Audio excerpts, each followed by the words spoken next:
Hi, it's Terry from D-Lab. I want to give you the lowdown on my little 6K6 3-watt practice amps. I've been making these for a long time. They're kind of the start of the show for D-Lab.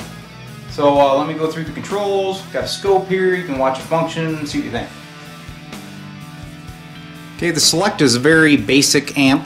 Runs a 6K6 output tube with the appropriate output transformer.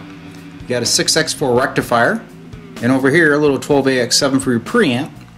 Controls are pretty straightforward. You got gain, tone, master volume, and the Rotary power select. The tone's kind of nice because if you want to bypass it, you push it, it comes out. That's a bypass position. Push it back in, and that puts the tone back in line. Alright, then we got the Rotary power selector. And I just put it to standby, which just turns on the filaments. If you go to tube, of course now the 6x4 is in line.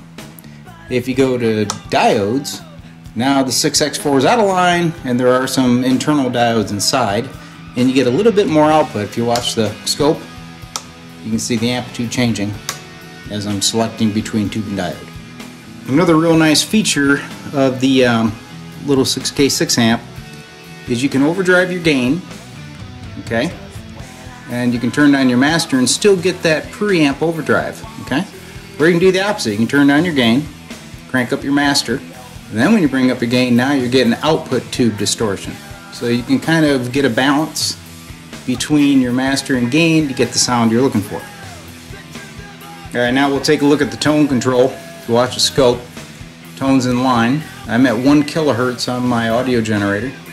So you can see it kind of getting happy there at the higher frequencies, and you can see it cutting at the low. If you punch the tone, it's out of line. Your preamp level actually goes up a little bit because you don't have the loading of the tone circuit, and you can see the knob does nothing. Punch it, you're back on the road. And rear panel wise, you've got outputs for a 4 or 8 ohm speaker. That doesn't mean you can run both. You got to pick one or the other. It's a tap on the output transformer. This is a real reliable little amp, very simple design. When you hear it, you won't believe the sound that you can get out of this little practice amp. So hope you like the demo.